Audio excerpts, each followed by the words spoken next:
श्री राधा वल्लभ श्री हरिवंश। आज हमारे श्रीमद् भागवत का 134वां पाठ है, जिसमें कि देवताओं के द्वारा दगीची ऋषि की अस्थियों से वज्र निर्माण और वृतासुर की सेना पर आक्रमण। श्री सुखदेव जी कहते हैं, परीक्षित, विश्व के जीवन दाता श्री हरि इंद्र को इस प्रकार आदेश देकर देवताओं के सामने वहीं के वहीं अंतर्ध्यान हो गए। अब देवताओं ने उदार शिरोमणि अथर्ववेदी दगीची ऋषि के पास जाकर उन भगवान की आज्ञा अनुसार याचना की। देवताओं की याचना सुनकर दगीची ऋषि को बड़ा आनंद हुआ। उन्होंने हंसकर देवताओं से कहा, देवताओं, आप लोगों को संभवतः यह बात नहीं मालूम है कि मरते समय प्राणियों को बड़ा कष्ट होता है। उन्हें जब तक चेत रहता है बड़ी असह्य पीड़ा सहनी पड़ती है और अंत में वे मूर्छित हो जाते हैं। जो जीव जगत में जीवित रहना चाहते हैं उनके लिए शरीर बहुत ही अनमोल, प्रियतम और अभीष्ट वस्तु है। ऐसी स्थिति में स्वयं विष्णु भगवान भी यदि जीव से उसका शरीर मांगे तो कौन उसे देने से का साहस करेगा। देवताओं ने कहा, ब्राह्मण, आप जैसे उदार और प्राणियों पर दया करने वाले महापुरुष, जिनके कर्मों की बड़े बड़े यशस्वी महानुभाव भी प्रशंसा करते हैं, प्राणियों की भलाई के लिए कौन सी वस्तु निछावर नहीं कर सकते। भगवान, इसमें संदेह नहीं कि मांगने वाले लोग स्वार्थी होते हैं, उनमें देने वालों की कठिनाई का विचार करने की बुद्धि नहीं होती। यदि उनमें इतनी समझ होती तो वे मांगते ही क्यों। इसी प्रकार दाता भी मांगने वाले की विपत्ति नहीं कर जानता, अन्यथा उसके मुंह से कदापि ना निकलती है। इसलिए आप हमारी विपत्ति समझकर हमारी याचना पूर्ण कीजिए।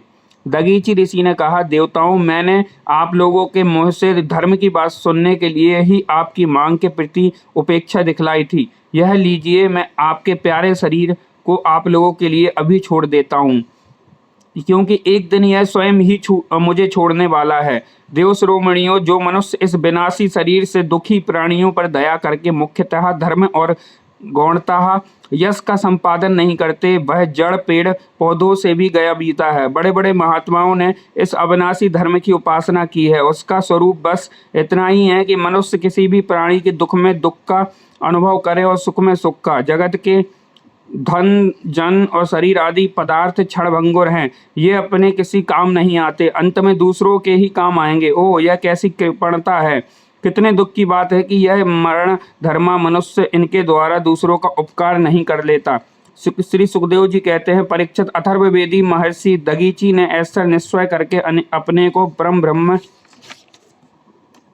परमात्मा भगवान में लीन करके अपना स्थूल शरीर त्याग दिया।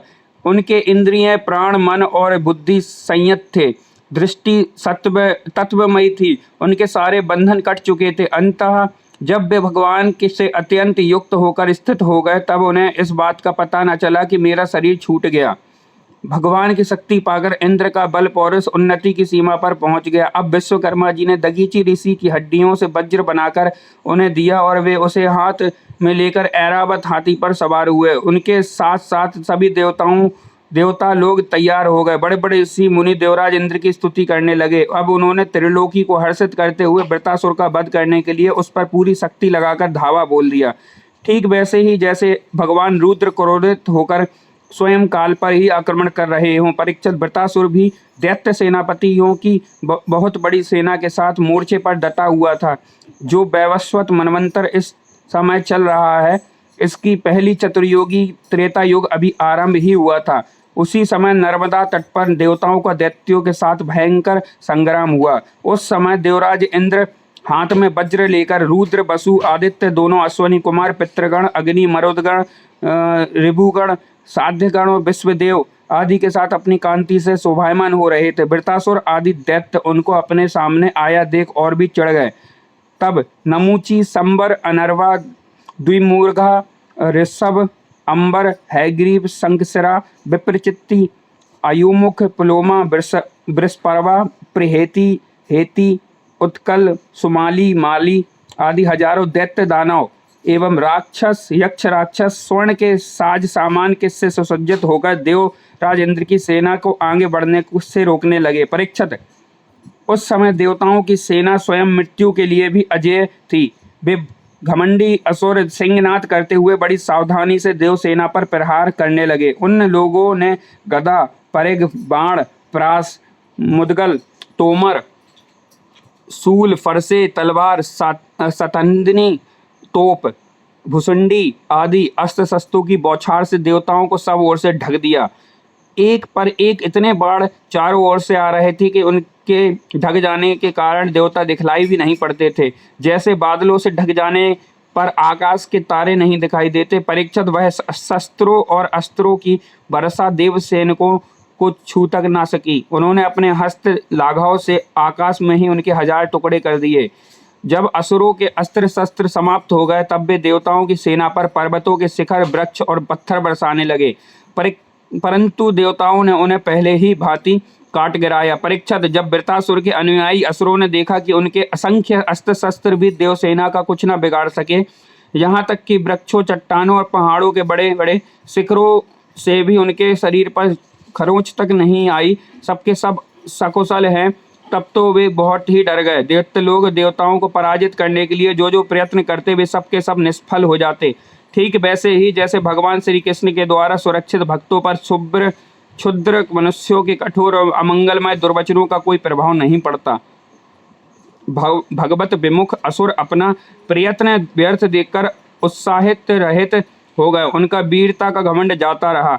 अब वे अपने सरदार वृत्रासुर को युद्ध भूमि में ही छोड़कर भाग खड़े हुए, क्योंकि देवताओं ने उनका सारा बल पौरुष छीन लिया था। जब वीर वृत्रासुर ने देखा कि मेरे अनुयायी असुर भाग रहे हैं और अत्यंत भयभीत होकर मेरी सेना भी तहस नहस और तितर बितर हो रही है, तब वह हंसकर कहने लगा, वीर शिरोमणि वृत्रासुर ने समयानुसार वीरोचित वाणी से विप्रचित्ती, नमूची, पुलोमा, मय, अनर्वा, संबर आदि दैत्यों को संबोधित करके कहा, असुरो भागो मत, मेरी एक बात सुन लो।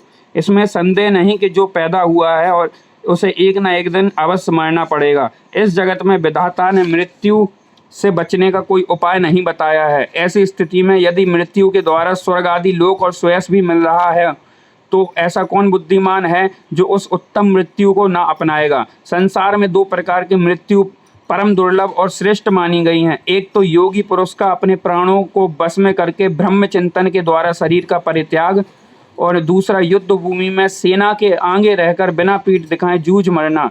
तुम लोग भला ऐसा शुभ अवसर क्यों खो रहे हो। श्री कृष्णाम चरण अस्तु।